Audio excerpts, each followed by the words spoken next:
Innal hamdalillah nahmaduhu wa nasta'inuhu wa nastaghfiruh wa na'udzu billahi min shururi anfusina wa min sayyiati a'malina man yahdihillahu fala mudhillalah wa man yudlilhu fala hadiyalah. Asyhadu an la ilaha illallah wahdahu la syarikalah wa asyhadu anna Muhammadan abduhu wa rasuluh. Allahumma salli wa sallim ala Muhammad wa ala ali Muhammad. Wa qala Allah ta'ala fi kitabihil karim, a'udzu billahi minasy syaithanir rajim. Ya ayyuhalladzina amanu ittaqullaha haqqa tuqatih wa la tamutunna illa wa antum muslimun. Ya ayuhan nasu ubudu rabbakum alladhi khalaqakum min nafsin wahidah wa khalaqa minha zawjaha wa bassa minhuma rijalan katsiran wa nisaa'a wa taqullaha alladhi tasaaluna bihi wal arham innallaha kana 'alaikum raqiba. Amma ba'd. Wa inna asdaqal hadits kitabullah wa khairal hadi hadi Muhammadin sallallahu alaihi wasallam wa syarrul umuri muhdatsatuha wa kullu muhdatsatin bid'ah wa kullu bid'atin dalalah wa kullu dalalatin finnar. Hanya kepada Allah Subhanahu wa taala segala puja dan puji kita panjatkan. Memang dialah yang pantas mendapatkan pujian dari seluruh hamba-hambanya. Salawat dan salam semoga Allah limpahkan kepada beliau Nabi Muhammad sallallahu alaihi wasallam beserta keluarganya, para sahabatnya, dan insya Allah termasuk kita yang ada di sini. Amin.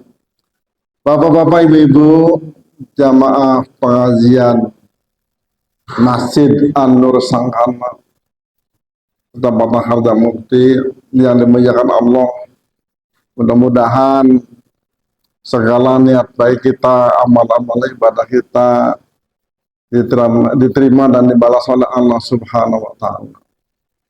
Dan tak lupa karena sekarang ini masih bulan Dzulhijjah, mudah-mudahan kepada saudara-saudara kita atau mereka yang sudah menunaikan ibadah haji, mudah-mudahan mendapatkan haji yang diterima, haji mabrur dan mabrurah. Amin. Dan kepada mereka yang masih tertindas oleh Zionis Israel, khususnya di Palestina, mudah-mudahan Allah segera mencabut penderitaannya sehingga bisa sholat wajib dengan tenang, sholat Jumat dengan tenang, dan juga bisa mengadakan pengajian-pengajian seperti kita di Indonesia. Amin. Bapak Ibu,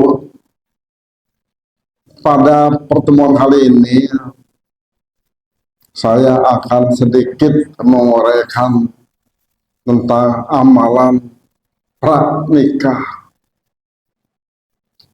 Sudah pernah nikah semua ya Pak? Harus untuk jaga ya.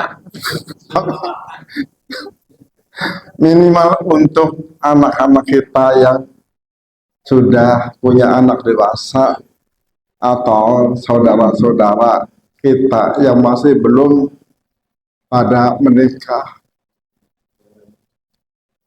Sebab jenjang awal pernikahan itu harus dimulai dengan amalan sesuai dengan syariat, yaitu sunnah-sunnah yang diamalkan oleh Rasulullah sallallahu alaihi wasallam. Jenjang perkawinan itu Bapak Ibu satu-satunya untuk memasuki keluarga sakinah, mawaddah, warahmah.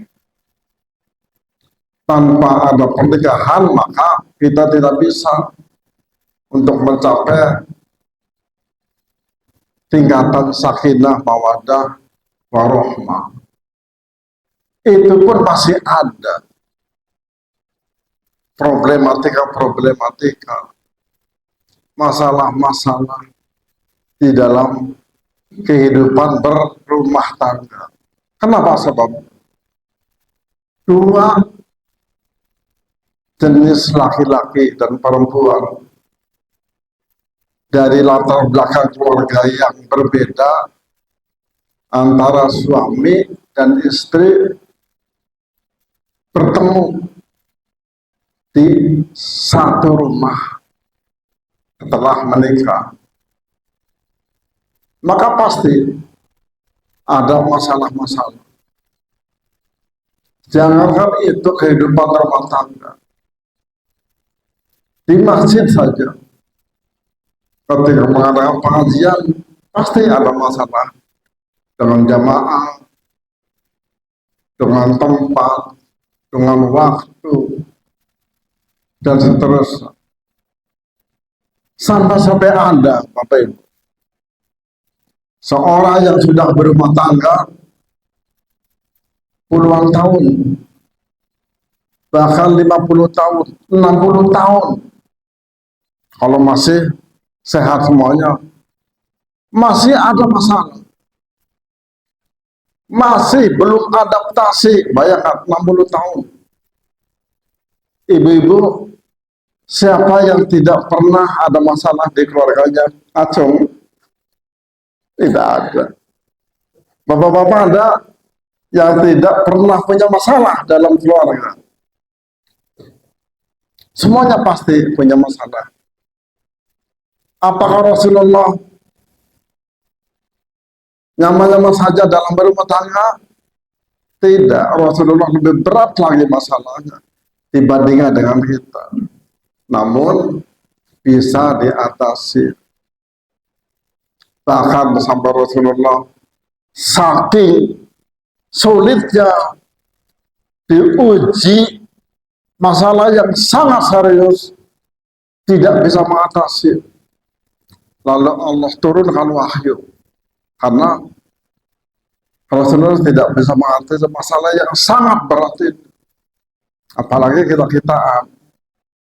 Cuma kita sudah ada contoh dari Rasulullah Sallallahu Alaihi Wasallam. Nah, ini sebagai pengantar saja, Bapak Ibu. Yang pertama, amalan pranikah adalah ta'aruf. Ta'aruf adalah masa perkenalan antara calon istri dan calon suami dengan batas-batas tertentu yang sudah diatur dalam ajaran Islam. Dalilnya surat Al-Hujurat atau Al-Hujurat. Ini ada yang kurang, Bu. Dalilnya adalah surat Al-Hujurat ayat ke-49. Surat ke-13. Ada yang hafal, Bu? Ya ayuhan nasu inna khalaqnakum min dzakarin wa unsa wa ja'alnakum syu'uban wa qabaila lita'arafu. Nah, ini dalil ta'aruf. Inna akramakum indallahi atqakum innallaha alimun khabir. Ya ayuhan nasu inna khalaqnakum min dzakarin wa unsa, wahai manusia, telah kami ciptakan kalian dari laki-laki dan perempuan. Wa ja'alnakum syu'uban, dan telah kami ciptakan untuk kalian bersuku-suku dan berbangsa-bangsa. Lita'arafu, untuk saling kenal mengenal sesama laki-laki dan perempuan. Inna akramakum indallahi atqakum, sesungguhnya orang yang paling mulia di antara kalian adalah orang yang bertakwa. Innallaha alimun khabir, sesungguhnya Allah maha mengetahui lagi maha menyaksikan. Nah, ini, Bu. Jadi ta'aruf itu ada dasar hukum. Juga di hadis-hadis banyak. Jelas Bu, perkenalan, sudah menikah baru taruh. Nah kemudian yang jarang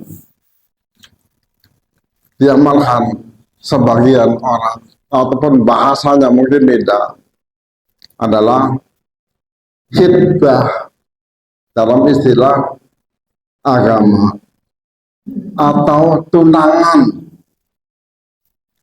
atau pinangan, apalagi lamaran, ada lamaran masuk. Mungkin masing-masing daerah beda-beda namanya. Pernikahan merupakan salah satu ibadah yang paling dianjurkan dan termasuk ke dalam sunnah Nabi. Khitbah adalah salah satu proses atau jembatan menuju pelaminan yang dianjurkan oleh Islam. Meminta khitbah identik dengan melamar atau meminang seseorang perempuan untuk dijadikan sebagai calon istri. Khitbah adalah salah satu prosesi lamaran di mana pihak dari keluarga laki-laki berkunjung ke rumah calon mempelai perempuan.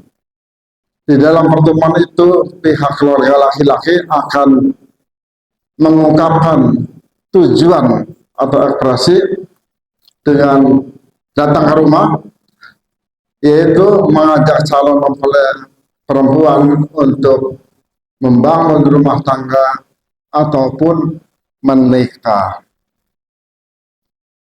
Atau permohonan tersebut dapat disampaikan langsung oleh calon mempelai laki-laki atau juga bisa disampaikan oleh perwakilan dari pihak keluarga yang dipercaya dan sesuai dengan ketentuan agama.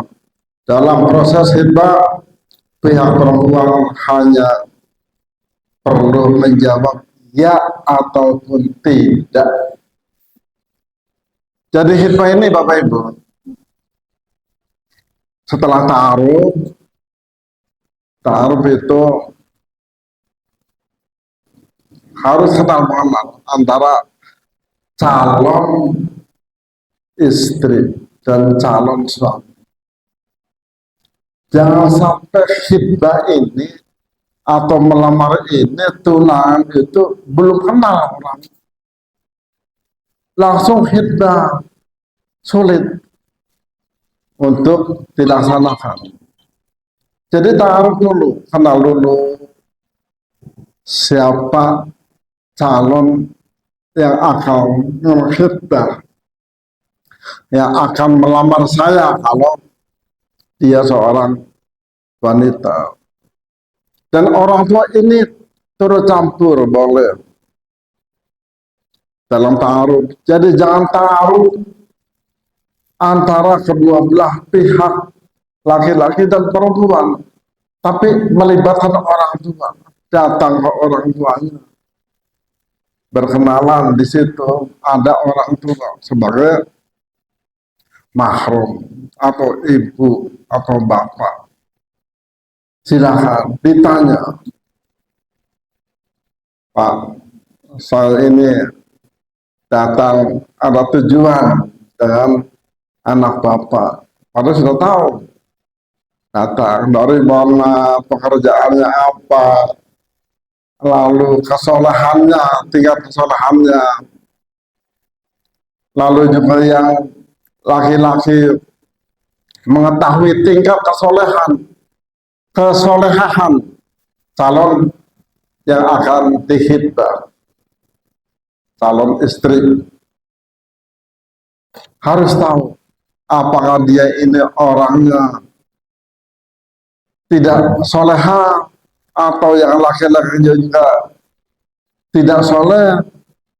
Diuji Pak, sampai banyak ujian-ujian itu, nah baru mengadakan khitbah, lamaran. Jangan lama-lama.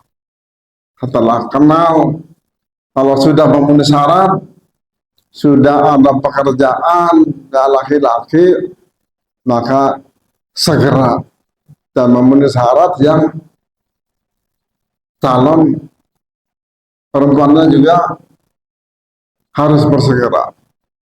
Minimal kesehatan, Bapak Ibu. Jangan sampai seseorang yang dalam keadaan sakit yang sulit untuk disembuhkan, kemudian calon laki-lakinya tidak tahu, diumpet-umpetin, ditutup-tutupin. Nah, itu tidak boleh, harus terang-terangan. Makanya di sini ada ta'aruf itu untuk supaya apa? Tidak kecewa pada jenjang pernikahan nanti. Jelas apa, Bu? Itu masalah hitbah. Lalu hitbah ini tidak usah besar-besaran, tidak usah membuang-buang biaya yang banyak. Karena apa? Belum waktunya pernikahan, masih awal pernikahan. Jadi sederhana saja, mengundang saudara-saudara kita sebagai saksi untuk melamar atau menghitbah seseorang perempuan yang dianggap untuk menjadi calon istrinya. Bapak-bapak Ibu yang dimuliakan Allah, kemudian mengerti dan pernah bertemu dan melihat calon mempelai pertemuan. Ini yang pertama. Yang kedua, calon mempelai perempuan sedang tidak dalam proses hitbah laki-laki lain. Hal tersebut berdasarkan pada sabda Nabi Shallallahu Alaihi Wasallam, seorang laki-laki tidak diperbolehkan melamar seorang perempuan yang sudah dilamar oleh saudaranya. Hadis riwayat Ibnu Majah. Saudara di sini adalah saudara seiman, bukan berarti saudara kakak beradik. Bisa juga kakak beradik, tapi maksud di sini adalah saudara lain. Kalau kakak beradik kan tahu, kalau saudara seiman tidak tahu. Jadi ditanya dulu pada orang tuanya atau calon yang akan dihitbah.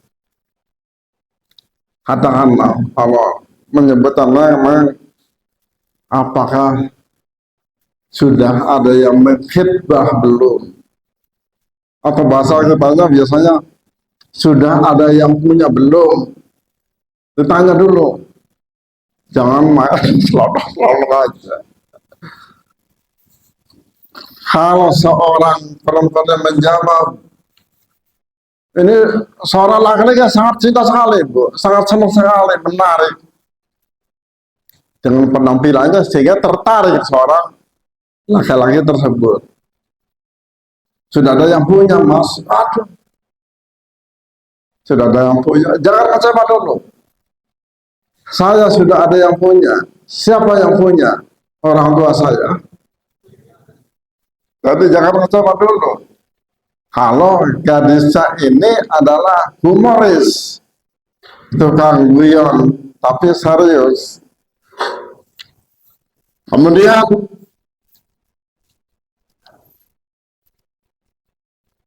yang ketiga, Bapak Ibu, pihak perempuan diperbolehkan menerima maupun menolak laki-laki yang melamarnya atau menunda jawabannya. Jadi kalau seorang laki-laki ini melamar seorang perempuan dengan bahasa yang tepat, tidak salah, bertanya kepada orang tuanya, Pak, apakah fulanah, sebutan namanya, sudah ada yang melamar belum? Atau sudah ada yang punya belum? ke orang tuanya, bapak ibunya. Kalau kata orang tuanya, alhamdulillah belum, berarti lanjut. Kalau sudah ada yang melamar, yang menghibah, jangan mundur saja. Walaupun gimana tertariknya, kecantikannya, jangan mundur. Barangkali orang tua ini suka mengada-ada. Ada sebagian orang tua yang suka mengada-ada. Bagaimana mengada-adanya? Cari komparasi tingkat yang paling tinggi. Kalau si A melamar anak saya, jabatannya ini, pekerjaan ini, gajinya sekian, punya rumahnya tipe ini, datang lagi yang kedua. Biarin saya pengen tahu aja.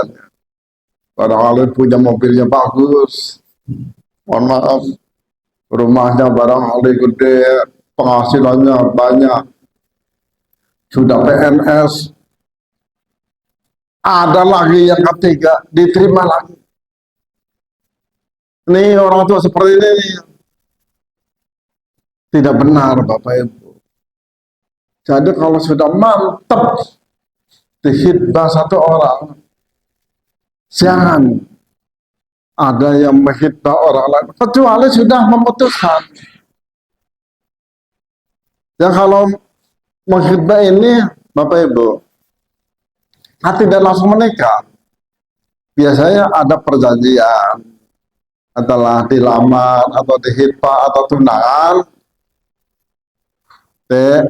Kata orang tuanya perempuan, kapan kira-kira rencana mau menikah.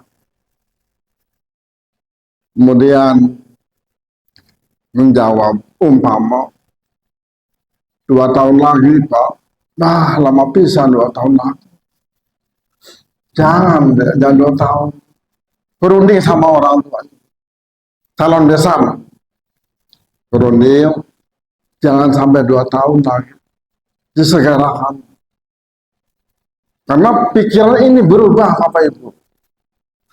Pikiran seorang wanita yang dihitbah juga bisa jadi berubah. Begitu juga laki-laki. Melihat ada wanita lain, mohon maaf, yang lebih tertarik akan berubah.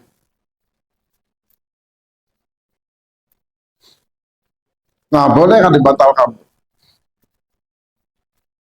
Sudah ada lamaran, sudah ada memberi sesuatu, bawa-bawaan, oleh-oleh, benda-benda yang berharga. Kemudian yang C ya tadi ta'aruf, B khidbah, dan C adalah nador. Nador itu berasal dari bahasa Arab. Nador artinya melihat. Melihat calon istri yang akan dinikahi.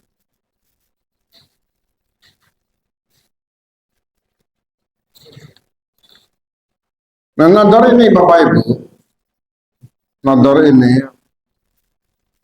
melihat calon istri bisa langsung oleh seseorang pria yang akan menikahi. Bagian-bagian tertentu, wajah, telapak tangan, boleh dilihat.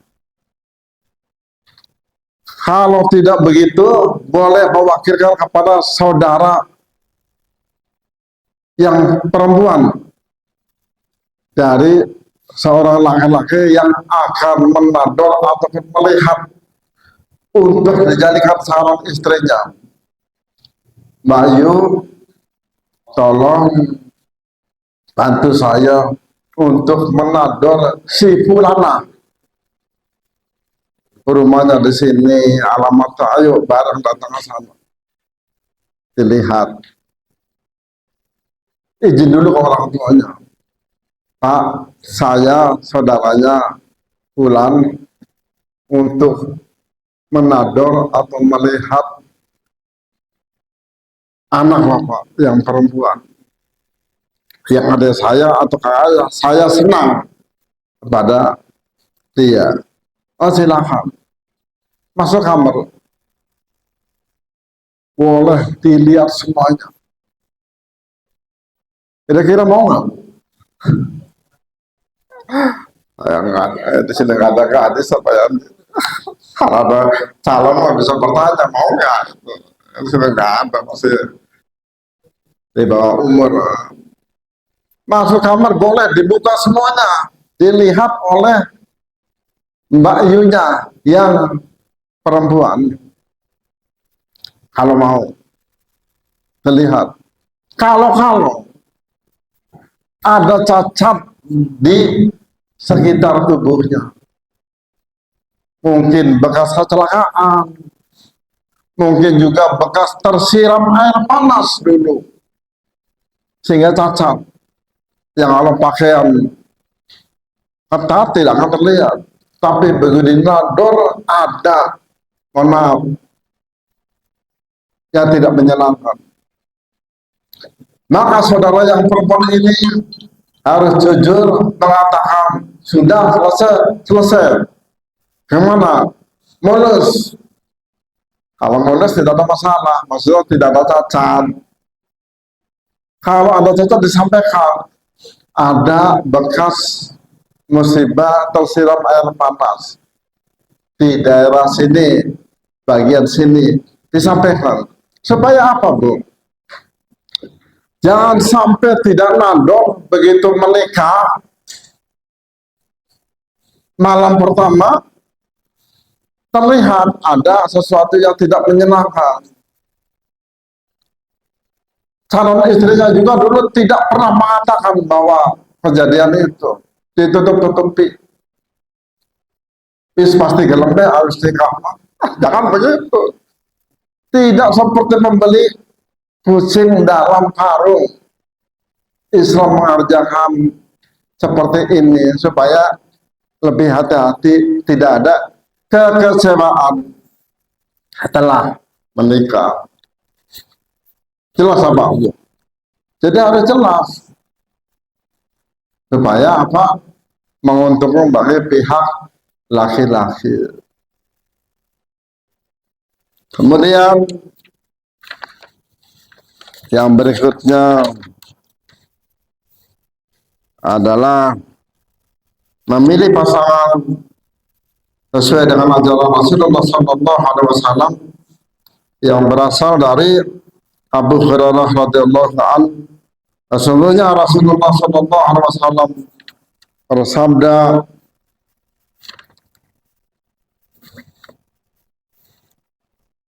"Tunkahu mal ardu li arba'in, li maliha wali hasabiha wali jamaliha wali diniha fadbar bitadini taribat yadaha."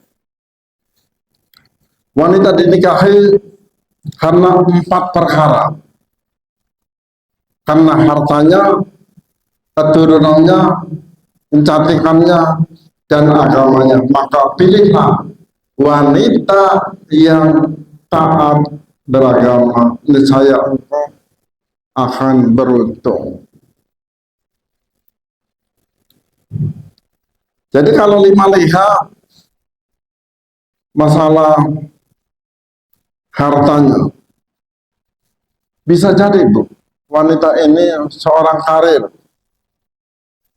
seorang pejabat, padahal masih muda, hartanya banyak, sudah punya rumah, PNS, anaknya orang kaya, anak tunggal. Karena hartanya boleh. Kita, bukan kita ya, sudah pada dengar semua. Mohon maaf. Boleh seorang laki-laki itu, belum ya? Mas Adit belum? Alhamdulillah, Mas Adit selamat, belum ini manfaat Mas Adit. Boleh seorang laki-laki itu mencintai karena hartanya, Bu, yang tadi saya sebutkan. Boleh tertarik. Kalau kecantikannya SNI, Standar Nasional Indonesia. Hidungnya, raut wajahnya, bibirnya, sudah standar nasional. Tapi di luar itu punya kelebihan. Boleh. Saya menikah karena kelebihan hartanya, jabatannya, kekayaannya. Boleh. Padahal masih gadis. Kemudian balik hasabiha, karena keturunannya, keturunan orang bangsawan, keturunan orang baik-baik, misalkan menteri atau pejabat yang berkarakter baik, boleh tuh.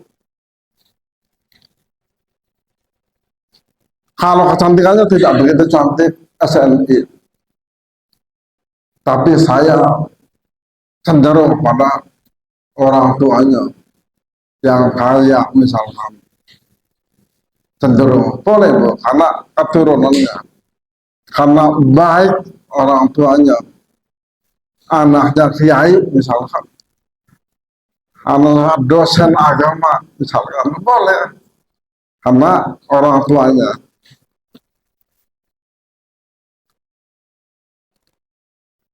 Kemudian karena kecantikannya, tadi keturunan, kecantikannya, wali jamaliha, karena kecantikannya, orangnya tidak begitu kaya, orang tuanya biasa-biasa saja, karakternya juga biasa,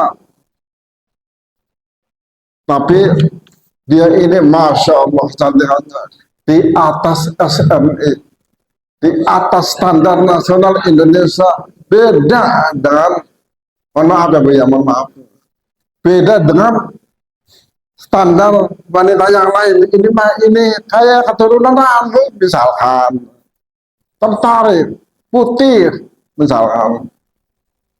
Udah saya mencintai karena kecantikannya. Boleh Mas Adit, boleh Mas Adit. Ada kecantikannya, boleh. Biarin tidak kaya, tidak punya profesi apa-apa. Dia adalah seorang gadis yang benar-benar nganggur, belum punya pekerjaan. Biar yang penting saya senang cantik, boleh. Tapi yang sudah punya jangan. Sudah ada, ibu-ibunya sudah ada di sini samping sebelah. Kemudian yang terakhir adalah walidiniha, karena agamanya.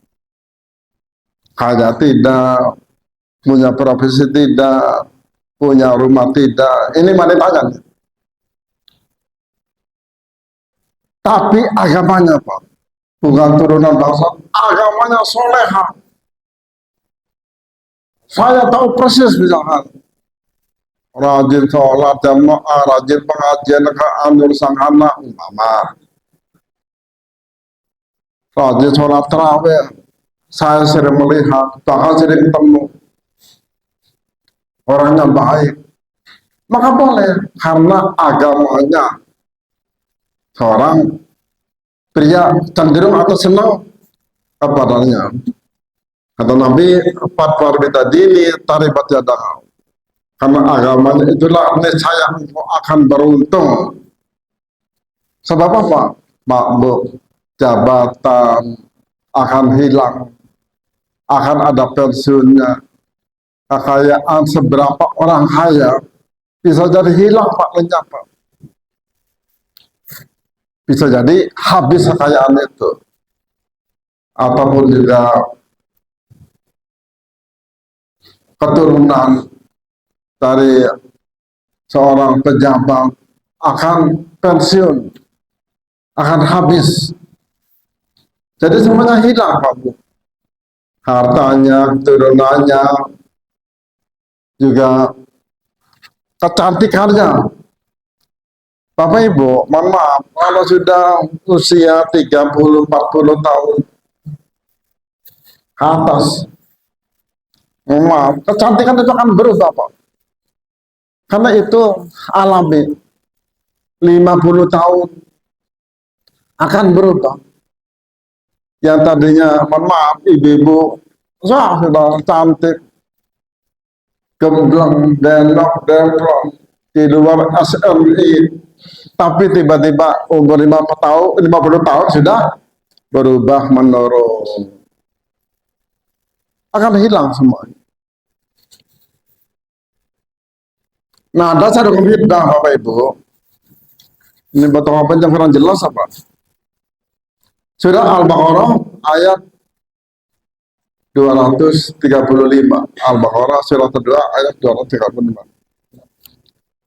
Wala junaha alaikum fima aradtum bihi min khidbatin nisa. Ila akhir ayat. Ini panjang. Tidak ada dosa bagi siapapun yang meminang perempuan-perempuan itu dengan cara bersembunyi. Jadi ini dasar ayat hidbah dari Al-Quran. Tidak ada dosa. Di sini Bapak Ibu panjang ya. Dengan sebuah keinginan dalam hati untuk mengawini mereka, dalam hati Allah memahami bahwa kamu akan menyebutkan nama mereka. Oleh karena itu, janganlah kamu menyebutkan janji kawin dengan para perempuan secara rahasia, kecuali hanya sekedar mengucapkan kepada mereka sebuah perkataan yang ma'ruf atau yang baik. Dan jangan juga kamu bertetap hati atau berazam. Berazam itu niat untuk jangka panjang, namanya azam. Untuk berangkat nikah sebelum perempuan tersebut habis masa idahnya. Ini yang ditinggal suaminya berarti. Dan ketahuilah bahwa Allah Subhanahu wa Ta'ala mengetahui semua yang ada di dalam hatimu, maka takutlah pada Allah, dan perlu kamu ketahui bahwa Allah Subhanahu wa Ta'ala Maha Pengampun dan Maha Penyayang.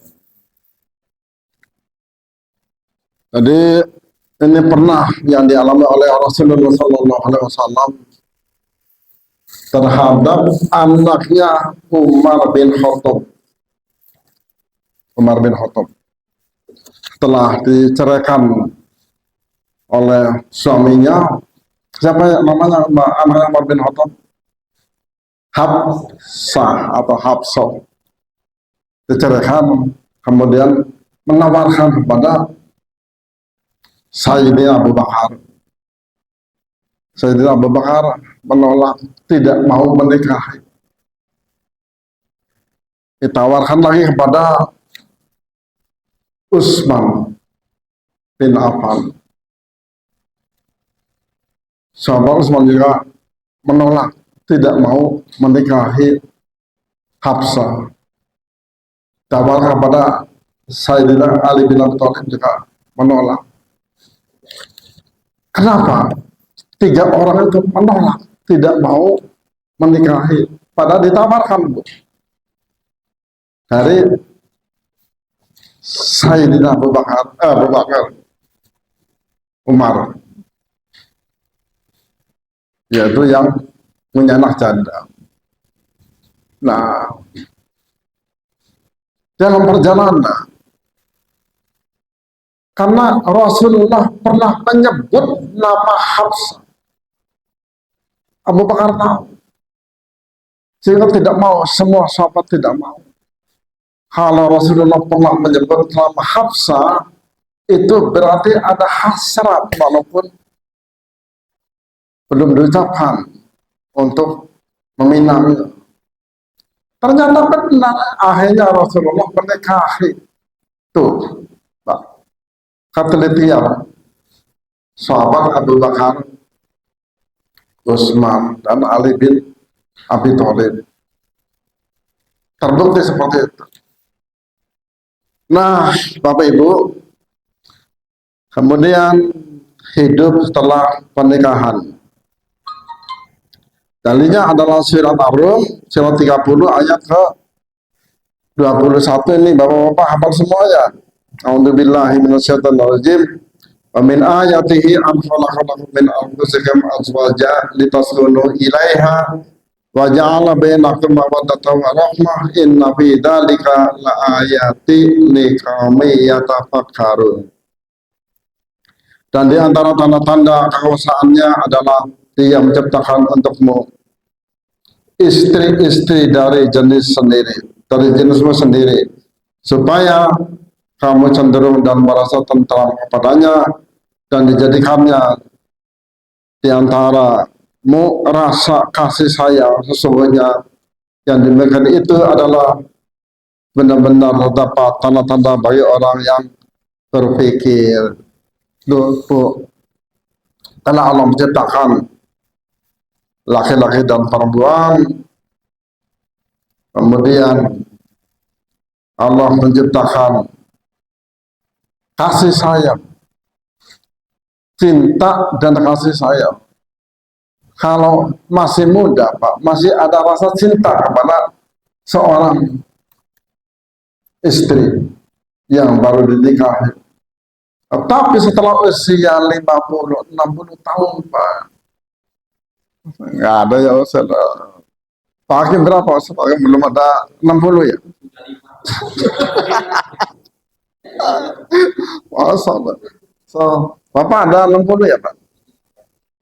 Belum. Aduh, saya nggak ada contohnya ya.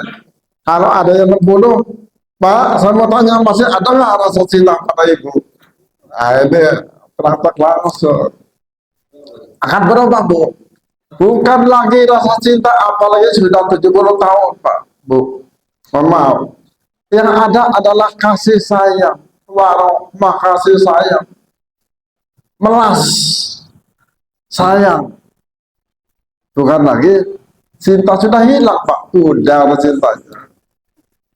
Cinta boleh pudar, boleh hilang, tapi kasih sayang sampai hari tua. Walaupun kasih sayang bapak terhadap ibu sebagai istrinya adalah sejak pertama nikah ada kasih sayang dan cinta, tapi begitu di hari tua cinta sudah mulai pudar, yang ada adalah tinggal sayang, kasihan, serba dibantu, serba dituntun dan seterusnya. Hanya sakit ibu diantar ke rumah sakit, dituntun oleh bapak, suami. Begitu juga kalau bapak-bapak yang sakit diantar oleh istrinya kalau sehat, ataupun anak-anaknya. Nah, Bapak Ibu yang dimuliakan Allah, 2 minggu yang lalu, yang namanya problematika keluarga ini, Pak, masuk ke saya. Orang sini, Pak, orang Peru, maaf ya, namanya di Peru, potong, saya diusir oleh ibu saya. Astagfirullah. Karena dia, ibunya ini jualan, Pak, suami istri jualan. Diusir oleh ibu saya dan istri saya. Nikah sudah 14 tahun. Sudah punya anak SD 2. Jadi saya keluar dari rumah. Tidak bantu ini jualan ibu lagi. Kalau sama bapak, saya tidak ada masalah. Bapak saya potong, dipukulin di depan orang karena jualan dia. Jadi emosi ibunya ini tidak terkendali. Sebegitu marah, mengusir anaknya, menantunya yang perempuan, kemudian memukuli suaminya, kemudian mengatakan kata-kata yang kotor di depan orang banyak. Jadi saya sudah tidak lagi hidup bersama ibu saya. Kasihan bapak, sabar sekali Pak. Karena begitu dipukulin itu bapak dia tidak melawan. Padahal kalau melawan itu seorang laki-laki lebih lebih kasar lagi Pak. Kalau berantem inilah Bu, yang namanya problematika. Tapi itu diam Pak. Saya tahu siapa orang yang diceritakannya, ibunya tahu, bapaknya juga tahu, sering pengajian. Dan saya sedih menerima obrolan seperti itu. Itu problematika keluarga. Ada lagi di jalan perjuangan, bos fotokopi, tidak usah disebutkan nama fotokopi. Nanti Pak Ade tanya ke sana. Saya disuruh menceraikan istri saya oleh orang tua saya. Kenapa? Gara-gara beda status sosial. Dia ini orang ningrat, orang kaya, suaminya, sedangkan istrinya adalah orang biasa, SNI segalanya. Disuruh cerai. Kamu bahkan suruh pilih dua pilihan. Ceraikan istri kamu. Saya tidak senang. Kalau tidak, kamu pilih orang tua apa pilih istri kamu? Masya Allah, Bu, suruh pilih, Bu. Pilih orang tua apa pilih istri?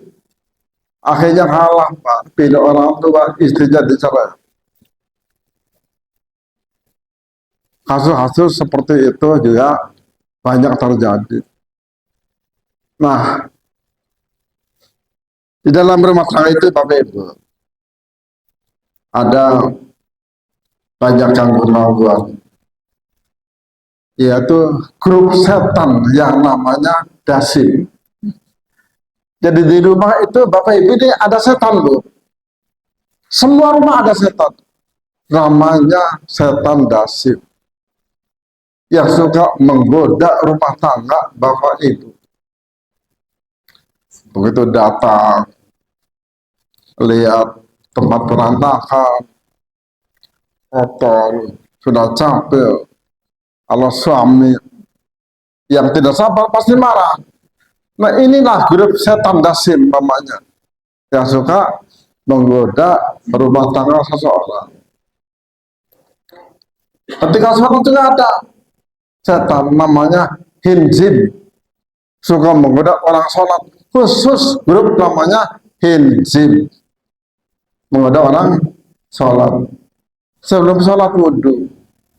Ada grup yang khusus mengganggu orang wudhu, namanya adalah walhan, setan walhan. Makanya kalau kita masuk ke rumah kita sendiri harus mengucapkan salam, assalamualaikum. Tidak ada orang ucapan salam supaya apa? Setan semuanya lari, bubar. Walaupun tidak ada orang, tetap salam. Kalau tidak ada orang, ada yang menjawab. Nah, berarti ini Bu, jangan balik lagi mundur, Bu. Itu berarti ada yang menjawab, makhluk Allah diperdengarkan.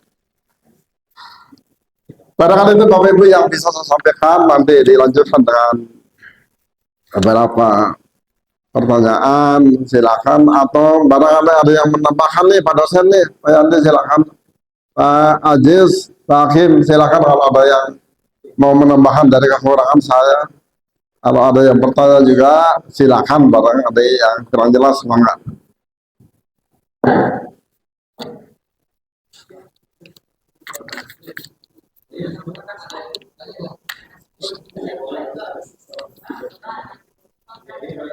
Ini berapa jam?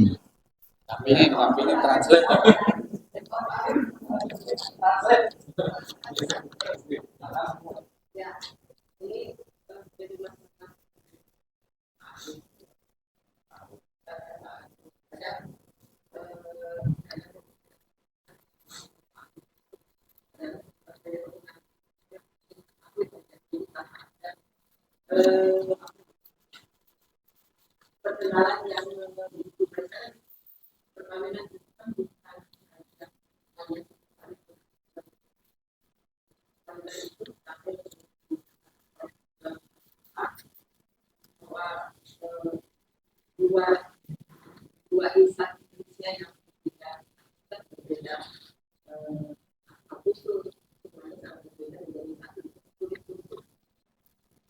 dijadikan satu ya itu kan sulit-sulit itu banyak sekali atau yang kemarin untuk mencegah karena itu mudah kita cegah jadi apakah saat itu ada waktunya karena dalam perkawinan itu akan kita selama hidup bersama kemudian kita harus kita harus saling karakternya datang ya bukan saja karena dia kaya karena dia cantik dan terus tahu apa sih harus hati yang harus bicara itu cinta sama dia kita pernah lihat tidak jadi apapun yang ada di dalam diri dia sudah kita terima karena kita sudah berjalan bersama itu perjalanan seperti itu dalam yang boleh kita gitu kan ada pemikiran sekarang itu hanya pemikiran setelah banyak orang-orang itu berpikiran jadi tidak benar berkoordinasi itu membutuhkan pemahaman membutuhkan saling bisa mengetahui siapa dia dan siapa saya agar sebuah rumah tangga itu satu kerja kedua itu ada cara bagaimana itu dengan batas-batas berbeda batas-batas apa dari yang ditentukan dalam masa Gimana Pak Jam? Kan mengenal pasangan itu supaya langgeng atau lebih mengenal lebih jauh gitu, lebih dalam sampai dengan karakter. Nah itu masa ta'aruf tuh berapa lama gitu? Karena kalau sekedar mengenal mungkin bisa sehari seminggu, tapi kalau untuk mengenal karakter supaya nanti itu jangan sampai terjadi perceraian nantinya. Nah masa ta'aruf itu apakah ada waktunya? Berapa lama bisa benar-benar mengenal orang tersebut? Jadi benar-benar bisa memutuskan setelah karakternya itu sifat kebiasaan itu diketahui. Kemudian yang kedua itu batas-batas dalam ta'aruf itu apa saja. Jadi, kan tadi ini dijelaskan bahwa ta'aruf itu perkenalan dengan batas-batas tertentu. Nah batas-batasnya itu apa saja dalam Islam. Oke. Terima kasih Ibu atas pertanyaannya. Yang pertama adalah masa ta'aruf. Masa ta'aruf itu berapa lama sih? Apa ada ketentuannya ataupun tidak ada ya Bu? Atau tidak ada. Jadi batasan ta'aruf itu Bapak Ibu tidak ada ketentuan. Sebaiknya calon suami itu atau juga calon istri harus sama-sama mengetahui ta'aruf itu harus kompleks. Kompleks itu maksudnya menyeluruh dari karakternya, dari dia ngomongnya, dari kesukaannya. Kesukaannya ini biasanya makanan nggak mau warteg misalkan. Coba ngobrol, kamu doyan nggak makan warteg? Wah saya nggak suka warteg, nggak doyan, maaf. Yang jualan warteg, maaf. Saya makan beli di sana, di restoran. Nah itu salah satu karakter. Nah suaminya cocok tidak ya dengan perilaku seperti itu. Atau saya suka rekreasi, ke sana ke sini, ke sana sini. Nah suaminya cocok tidak ya calon-calon. Halo Pak Edi mah pemborosan kalau suka rekreasi kemana makan mau di restoran atau yang mahal-mahal, tidak suka gorengan misalnya, ayam-ayam kampung, ayam panggang, ikan bakar mah ini mah bahaya. Gaji saya cuma sekian, nah itu diuji Bu, diuji kesabaran, Kalau ada saudara yang sakit misalkan, kamu suka nengok nggak? Oh nggak pernah, saya takut. Misalkan, itu juga ujian. Nggak pernah saya ke rumah sakit nengok saudara, takut, takut nularan misalkan. Nah, itu harus tahu. Atau kalau lebaran, kamu suka nggak ke silaturahim ke saudara-saudara? Jarang. Nah itu kalau saya mah senang saudara ke kampung misalkan, suka sama bapak ibu, eh, tante atau pengelola atau seterusnya lah, ada adik, bapak. Terus ditelusuri kira-kira calon perempuan ini cocok untuk seorang pria yang akan menikah, tidak terlalu membebankan dengan maaf dengan penghasilan yang dimiliki, kira-kira cukup, kira-kira cukup nggak sih saya punya gaji sekian misalkan, kan obrol bu, obrol sekian juta misalkan. Nah itu pasti tahu dengan perilaku-perilaku calon istrinya ataupun calon suaminya yang akan dihitbah baru, taruh ya perkenalan. Kalau pacaran dalam Islam boleh nggak bu? Pacaran kalau Islam boleh nggak? Boleh. Pacaran dalam Islam itu boleh, asal dengan anaknya mertua. Dengan anaknya mertua boleh pacaran, mau apain saja boleh. Silakan. Kemudian yang kedua tuh apa baca? Jadi batasan tadi kan berarti tidak ada batasan waktu, berarti Iya. mau sebulan Tidak ada. tidak ada. Tidak ada. Nah, berarti ada proses mengenal. Iya. Nah, tapi dalam proses mengenal itu berarti ada batasnya yang tidak boleh dilanggar tuh. Tidak ada batas. Kalau Batasnya apa aja ini? Batas-batas tertentunya nih. ya batas-batas tertentu, maksudnya fisik, fisik bu. Batas-batas tertentu taruh itu maksudnya fisik. Jadi kalau sebatas cuma ngobrol, ada yang nemenin loh, apa adik perempuannya atau adik laki-lakinya, ini mahram ya. Itu batas-batas tertentu. Jadi jangan bebas, misalkan diremeng-remeng berdua. Lagi apa mau taruh pak? Nah, itu pak, bukan taruh ini. Yang begini menanti kalau sudah menikah. Itu maksudnya bu, batas-batas tertentu.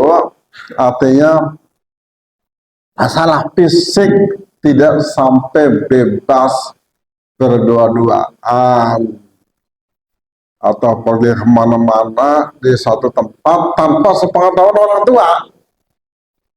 Banyak kasus seperti ini bu, wanitanya atau perempuannya yang akan dinikahinya tidak pulang lagi pak, hilang, entah diculik, atau kasus-kasus banyak ya, yang maaf ya, pemerkosaan sampai dibunuh dan lain sebagainya.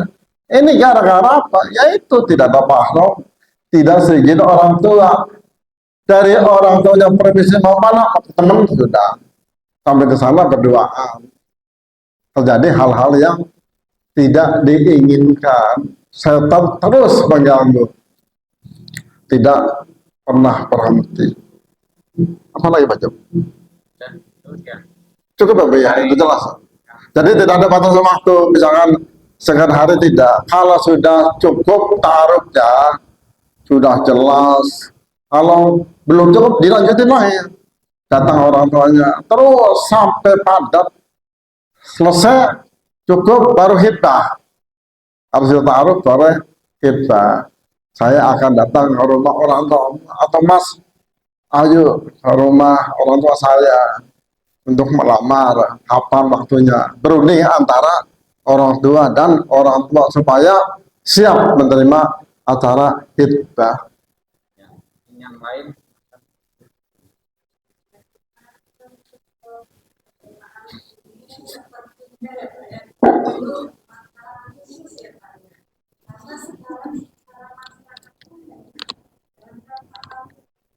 sudah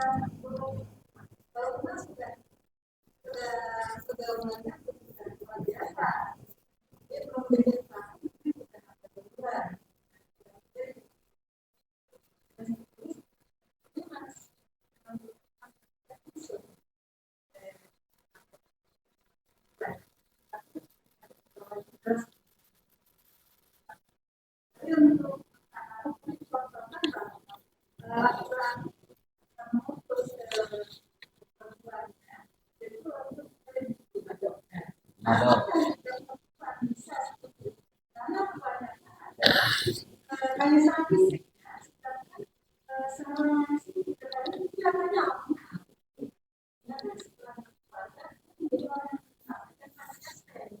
ini yang tadi nggak tetapi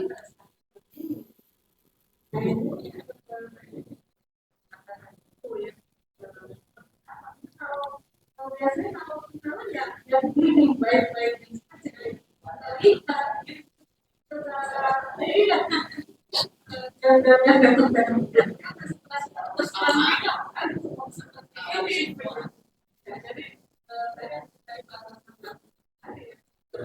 seberapa lama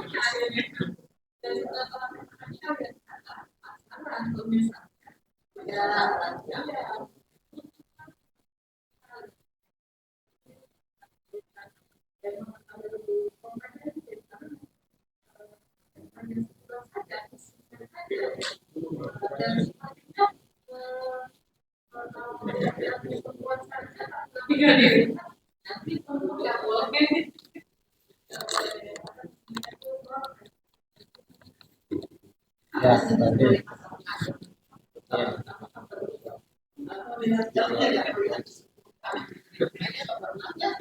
Ya, jadi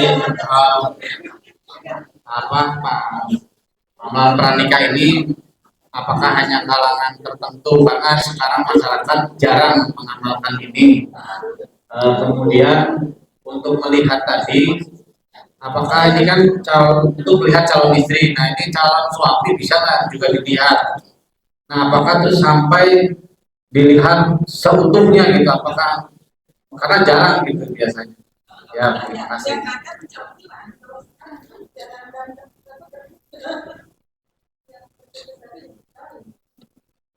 Yang pertama adalah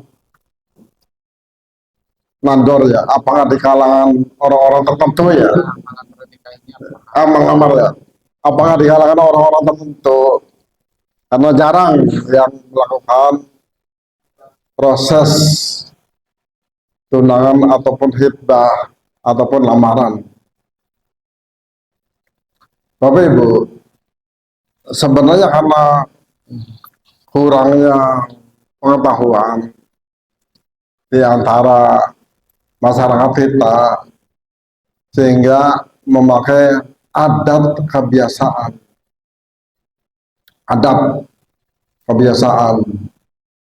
Padahal kalau cari tahu yang seperti ini, ada taruh, ada nador, ada hitbah, ada nador, baru masuk ke jenjang pernikahan. Tapi kebanyakan di antara saudara-saudara kita taruhnya ini bertahun-tahun di luar pengetahuan orang tua. Orang tua tidak tahu.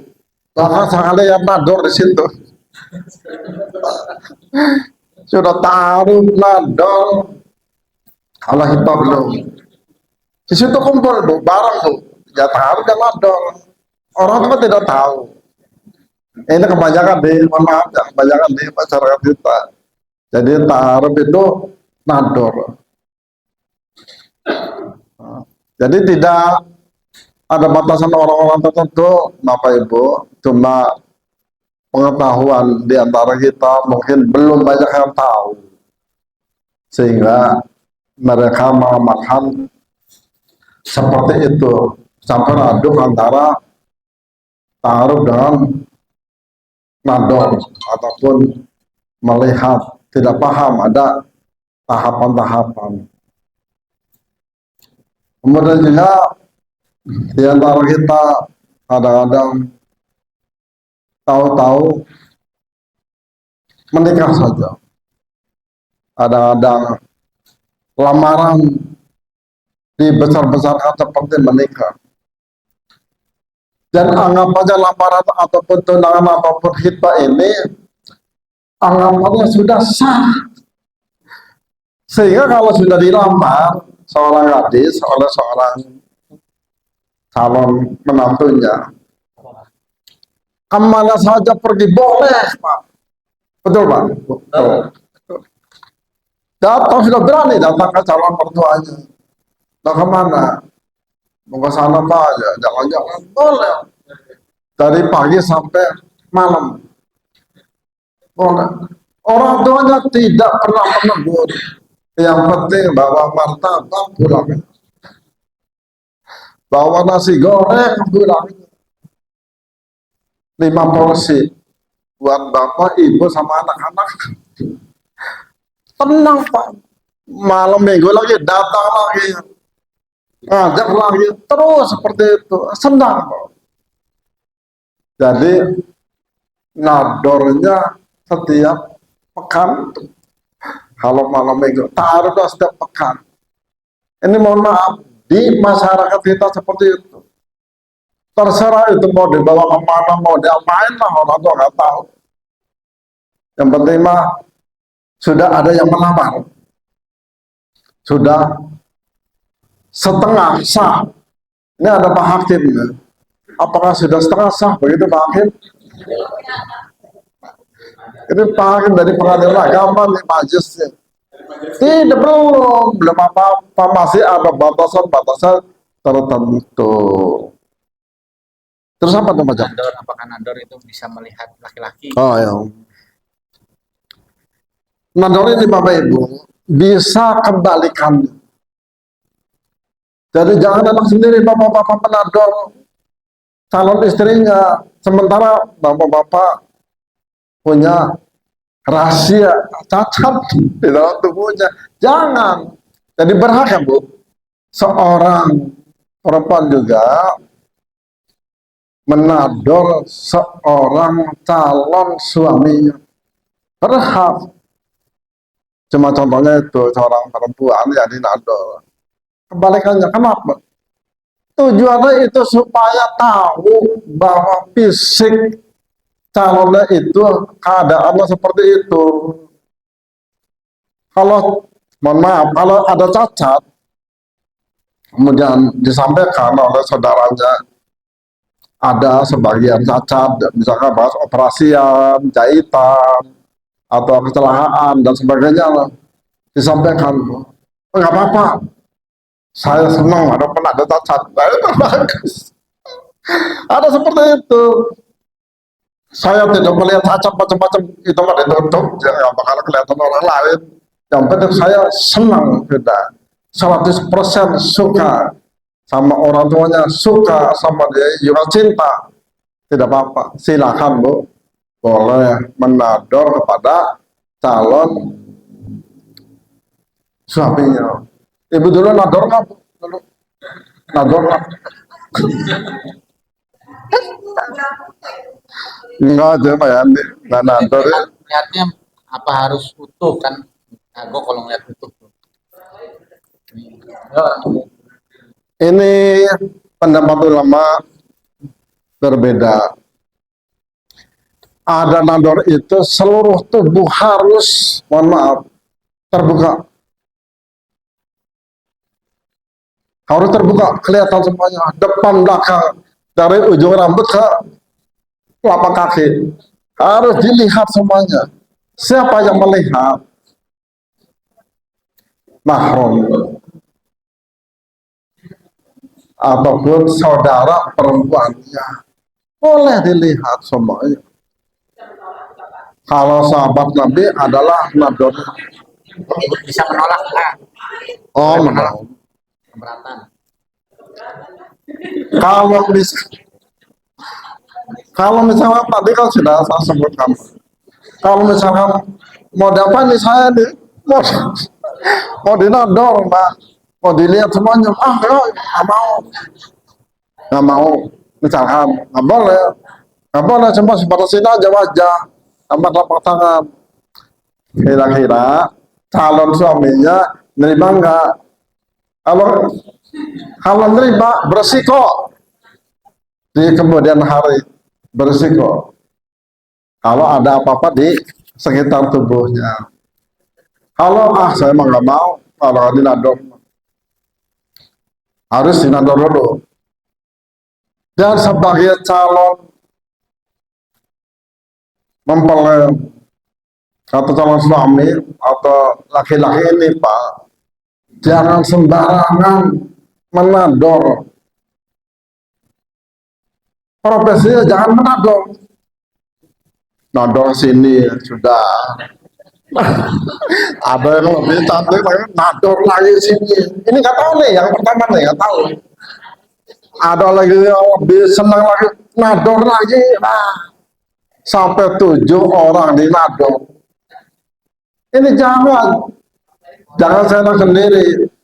Kalau sudah senang sama satu orang, sudah yakin mantap, kan sudah taruh sebelumnya. Memang ada hukumnya di Islam wajib tidak.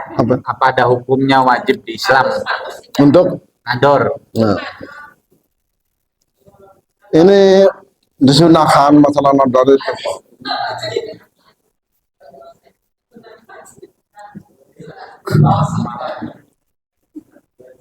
Disunahkan masalah nador ini karena Nabi Shallallahu Alaihi Wasallam juga ketika Sayyidah Aisyah juga tahu persis Bu, karena Sayyidah Aisyah itu waktu itu di bawah umur, jadi tahu persis keadaannya walaupun tidak langsung menikah ya, tidak langsung menikah, tahu persis dan sangat dianjurkan untuk menador supaya tidak terjadi hal-hal yang tidak diinginkan, seperti bapak-bapak beli mobil kendaraan second, jangan cuma dicoba mesinnya hidup, tapi ya tanya dulu, ini servis kemana nih? Ke servis center Pak, ke dealer Pak, nih bekasan nih, filter apa, nah itu. Jadi insya Allah kalau sudah begitu aman, mau dibawa kemana saja aman, artinya mau dibawa ke laju pernikahan sekian tahun juga aman karena sudah punya basic yang kuat. Nah, kalau begitu, Ada yang belum dijawab? kalau saya kan nggak setuju. Kenapa? Apapun yang tidak didapat kita kecacatan saya itu kan Allah yang memberikan, ya kan? Misalkan ada orang akan terus kasihan loh orang akan tidak dapat aku aja, itu jadi nggak dipilih orang dan seperti itu. Maksudnya misal kita seperti itu loh, harusnya harus begitu, harus yang sempurna, apalagi yang tidak sempurna kan tidak seperti itu, tidak diwajibkan. Tidak diwajibkan di dalam hukum Islam harus begitu, harusnya tidak itu sih. Tergantung bagaimana dengan laki-laki, kalau laki-laki itu kalau dia kaya sebagaimana dia milik istri yang sempurna. Kalau dia tidak bisa aja, kenapa kita harus tidak bisa sempurna? Tidak, jangan begitu Pak. Karena saya punya anak perempuan semua, gitu loh. Ya saya juga bisa kalau orang itu Suatu cacat ya, tadi ada cacat oleh sebab apapun itu kan adalah yang katakan takdir dari Allah begitu Pak ya. Nah, apakah itu nanti bisa menjadi sebab orang itu menjadi tidak memilihnya, kan jadi tidak adil gitu ya, bahwa kalau memang dia suka itu ya dipilih ya apa adanya begitu. Nah, ketika ini yang harus dilakukan nador ini bagi ibu ini tidak atau keberatan ya, karena kalau orangnya mampu mungkin bisa banyak permintaan gitu, yang sempurna, tapi kalau yang bagi keluarga biasa-biasa saja seharusnya dia juga menerima bahwa yang didapatnya nanti bila ada gagal ataupun apa. Nah, jadi menjadi tidak wajib atau tidak mesti dilakukan nador ini. Terima kasih Ibu atas masukan ini sangat teliti sekali ya Bu, karena ibu-ibu. Jadi jangan khawatir ibu-ibu pada yang punya anak, mohon maaf, cacat fisik, apalagi cuma fisik, sebagiannya, tidak usah khawatir Bu. Allah akan memberikan jodoh, bukan dari kecacatan, bukan dari sebab cacat lalu nantinya ngalah-ngalah kalau di nador sudah berapa orang yang nador misalkan sudah 10 orang tapi nggak ada yang mau Pak, gara-gara satu-satu. Insya Allah Bu, bukan cuma itu, ada seorang tetangga saya di kampung, perempuan yang jalannya dulu kena tidak divaksinasi polio apa ya? Polio ya? Polio. Jadi jalannya cacat Bu, cuma tidak menyenangkan lah dilihatnya cacat Bu. Kata orang Cirebon itu, bisa dijak kondangan sih namanya. Lakukan saja. Tapi apa Bu punya suami Bu? Bukan melihat cacat-cacatnya kakinya, bukan. Tapi dia dari sisi lain. Mungkin akhlaknya, mungkin karakternya. Ya. Kalau begitu, jangan dianggap yang ada Apa? Ya makanya oleh karenanya hukum Islam sebaiknya tidak perlu ada nador, karena tidak perlu dilihat kalau memang sudah suka. Ya, ini kalau sudah suka ya sudah apa adanya, harusnya nanti ketika pas menikah ya itulah paketnya gitu. Ya sebentar saya jelasin dulu ya. Yang kedua apa Bu? Ada yang suaminya biasa ya, warna kulit lah. Istrinya putih, tapi anaknya hitam sekali. Ini keturunan siapa nih? Dari ibu jauh, dari bapak juga nggak begitu hitam kayak kamu. Hitam pekat. Allah memberikan jodoh dari yang hitamnya itu, Bu. Dari karena hitamnya itu senang alasannya. Atau dari segi yang lainnya senang. Jadi singkat Allah itu jodoh itu Bapak Ibu bukan karena mohon maaf ya kecantikannya yang mulus, bukan cuma itu Bu. Tadi sudah dijelaskan 4 wanita itu bisa dinikahi. Jadi bukan itu. Kalau misalkan ada kecacatan nador lebih baik jangan nador lagi Bu. Sama dengan membeli kucing dalam karung. Nanti disamain.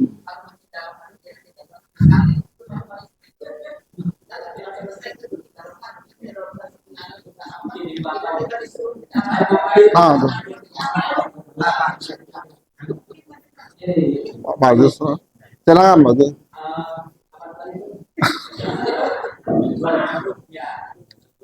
Ta'aruf di dalamnya itu ada ta'aruf. Jadi pada prinsip hukum yang dijadikan oleh Nabi itu berasal dari dunia daerah. Nah, harus disebutkan daerah Timur Tengah itu kan dia kebiasaan. Orang kan harus ta'aruf ya. Ta'aruf itu harus saling kenal. Tidak mungkin kan? Harus saling kenal itu dulu zaman itu mereka akan berbeda dengan Indonesia. Karena perempuan tidak pernah kumpul kayak kita ini. Tapi kan tidak pernah kumpul dengan kita seperti kita. Jadi perempuan hanya aktivitasnya di dalam saja. Tidak pernah bergaul dengan kita kan dengan laki-laki. Makanya kita cara tahu dia seperti itu Pak. Makanya di sini hukumnya tahu dengan ada teror dan sunnah. Nah ini kan satu banyak pergeseran budaya. Kalau di Indonesia kita tahu makanya sering ketemu kan ya bisnya kan seperti itu ya karakternya seperti itu. Jadi tahu bukan hanya melihat bisnisnya saja, tapi tahu itu adalah karakter masing-masing. Apakah dengan suami yang sering mabok nih asalnya kan sering mabok kita jadi mau enggak kan juga itu bukan hanya satu tapi kan selanjutnya bisa kita merubah suami yang suka mabok dengan masalah di pengadilan itu sering orang saya gara-gara sering mabok tadi maboknya dari sebenarnya dulu Pak dari dulu kan gitu masalahnya. Jadi artinya di sini adalah pemanduan buat karakter dan manusia tidak akan melakukan sempurna. Baik anak maupun orang tua kita harus di situ bagaimana caranya kita memadukan karakter antara suami dan istri itu masalahnya. Bukan hanya calon suami dan istri, karena perempuan, karena lingkungan, karena keluarganya. Itu harus tahu, kita harus tahu. Kalian Bapak Ibu ada, kan? Bapak Ibu bagaimana kita mau berlangsung kan itu masalahnya. Kalian bapaknya juga sering melaksanakan. Dan taruh itu bukan hanya modal aku, tapi juga sekelilingnya. Karena kawin itu adalah bukan melibatkan modal aku, tapi kawin ya kan buat keluarga. Itu masalahnya. Berkaitan dengan adat lah tadi itu. Maka juga dapat lihat apakah kebudayaan. Kalau di Indonesia, kita kan sering ketemu. Dia biasanya dia barangkali hanya sekedar melihat muka, tangan dan sebagainya, tidak salah kan? Gitu. Tapi kalau melihat sampai seutuhnya, kayak apa ya? Sebetulnya ada satu yang tidak fleksibel yang sepatutnya itu.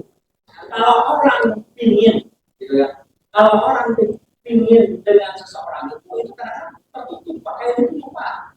Yang penting adalah lihat orangnya, karakternya, sebelum lihat karakternya, dia lihat karakternya adalah orang tua. Makanya taruh itu tidak ada batasnya. Kalau saya tidak ada batasnya, taruh itu tergantung kita. Berapa lamanya? Karena kita bukan melihatnya adalah pada waktu itu. Sedang pacaran kan semuanya kan tertutup sampai kan. Tapi kita tahu mah anaknya orang banyak minimal pendidikannya juga di pesantren. Oh ini orangnya tidak macam dengan keluar. Oh ini kalau kami ke polisi lihat catatannya, anak tidak kan. Artinya kalau di sini bukan hanya apa ya, bukan hanya sejumlah orang secara umum, ya tergantung gitu kita ya. Kayak saya kan tidak pernah pacaran, langsung ketemu, langsung kawin gitu. Jadi masalah sampai sekarang, tidak ada satu tekad gitu. Makanya dalam Islam itu adalah tekad untuk membentuk rumah tangga yang baik. Kita kekurangan dia kita tutupin, kekurangan kita dia tutupin. Itu yang paling baik itu. Itulah untuk cara bagaimana cara untuk kekurangan itu. Bagaimana disebut kekurangan tangga gitu. Nah itulah yang namanya taruh. Bisa ada taruh itu setelah nikah. Makanya setelah makin kalau saya tidak tahu kan, cuma saya tahu nih dia adalah bapaknya. Karakternya. Kita coba dulu di tes Pak. Kalau tes iseng saja, kita juga lihat si rumah ini tempat tinggal, gitu kan, tempat apa? Lihat karakternya itu anak ini adalah macam-macam. Kita tahu lah terjadi. Karena ada tes Pak. Ini pengalaman pribadi yang kami. Saya pernah ketemu langsung. Kita tunggu di terminal, saya. Di terminal, saya perhatikan ya. Dia jam saya. Dia sekolah kurang sakit itu sudah ada di situ. Kalau dia banyak kenal dengan orang itu, maka tidak tahunya. Nah, gitu. Baik taruh itu dengan berbagai cara, bukan hanya dengan orang bukan hanya dengan dengan segala. Jadi sebagai aspek semuanya gitu harus kita lakukan karena kita itu mencari yang sempurna tidak ada siapa yang sempurna. Justru dengan laki-laki dan perempuan itu tidak berbeda kan? Karena mereka berbeda, kebiasaan berbeda. Cuma kita bagaimana bisa menutupi juga kelemahannya, melihatnya kebaikannya saja, kelemahan kita bisa nggak mampu menutupi kelemahan istri juga bisa nggak menutupi kelemahan saya. Kelebihan itu jangan banyak bicara, tapi yang bicara kelemahan. Itulah namanya ta'aruf ba'alan seperti itu. Makanya tidak mesti dengan acor secara bahasa kasarnya, secara utuh kan gitu. Nah, kita melihatnya lihat hewan, lihat jalan. Dan juga lihat perempuan cantik segala macam. Pas dia di dalam karakter kayak itu juga, asalnya juga ada pikir. Tapi ta'aruf di sini tidak ada batasannya dan ta'aruf di sini bukan hanya berkaitan dengan nador saja. Gitu. Nah, pengertian nador mungkin di Arab nador seperti itu ya. Tapi di kita sekarang teman-teman apa namanya perubahan zaman dan perubahan bisa berbeda. Bisa aja kan kalau tinggal video apa dia lagi apa namanya lagi ya maka saya tidak kayak berdua kan saja kan langsung gitu. Nih hal seperti ini yang perlu tahu. Yang penting tahu itu adalah bagaimana cara memadukan karakter kita dengan karakter pasangan dan gitu bahwa atau berkali coba.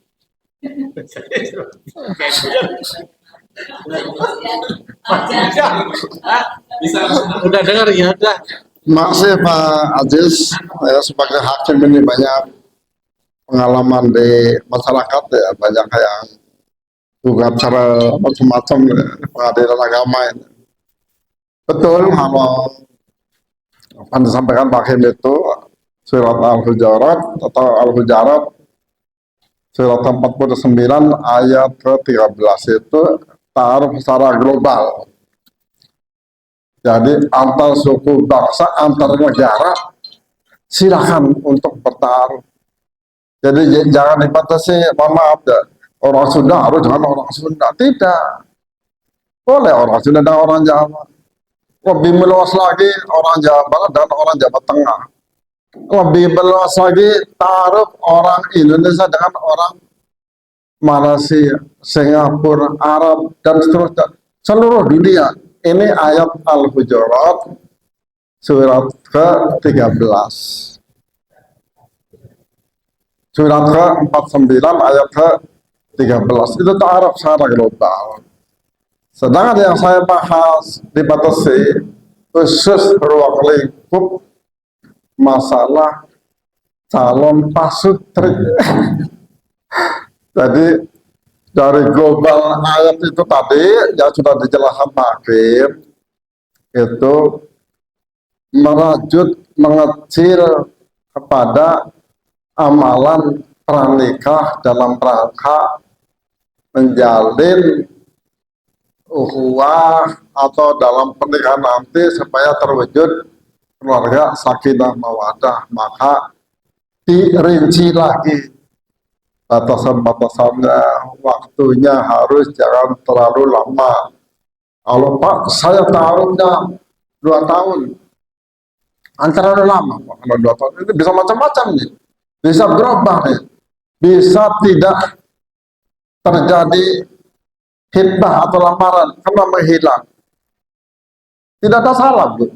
Setelah taruh kemudian menghindar, tidak jadi neng, saya batalin aja, putusin aja hubungan kita. Nah ini silakan, boleh dalam beruang lingkup Pak nikah amalan sebelum nikah. Tadi batasan di situ maksudnya. Kalau Pak Hakim tadi sudah meluas tafsir dari ayat Al-Hujurat ayat 13 itu taruh tidak ada batasannya, ya kapan saja, antar bangsa, antar negara, antar suku, antar provinsi, dan seterusnya boleh. Allah menyuruh kenal mengenal. Jangan sampai, mohon maaf, ada suku Arab, harus jangan suku Arab lagi nikahnya misalkan. Karena ada di antara kita sebagian begitu. Tidak dibatasi antara orang Sunda menikah dengan orang Jawa, silakan. Itu supaya saling kenal mengenal. Dijadikan istri-istri para suami. Boleh, silakan. Jelas apa Bu? Terima kasih Pak Hakim, pencerahan sangat bagus, makanya nanti sering hadir pengajian sini biar ada langsung ke menambahkan kalau ada kekurangan. Sebab saya ini bukan orang yang sempurna, yang ngasih materi banyak kekurangan. Mungkin Bapak Ibu banyak pengalaman dari saya, mungkin karena Ibu ngajinya kemana-mana. Saya kan cuma ngisi. Begitu Baca. Ada lagi pertanyaan Baca?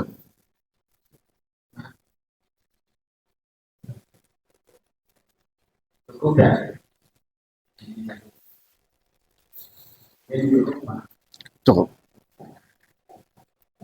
Kalau sudah cukup, Bapak Ibu, saya mohon maaf. Barangkali ada tutur kata yang kurang berkenan di hati para ibu semuanya. Dan terima kasih kepada Bapak Ibu semuanya yang telah memakmurkan Masjid An-Nur Sanghana ini. Mudah-mudahan Allah berikan pahala berlipat ganda. Sekali lagi saya mohon maaf dan terima kasih atas segala perhatiannya. Sampai jumpa lagi di waktu yang akan datang. Wassalamualaikum warahmatullahi wabarakatuh. Terima kasih.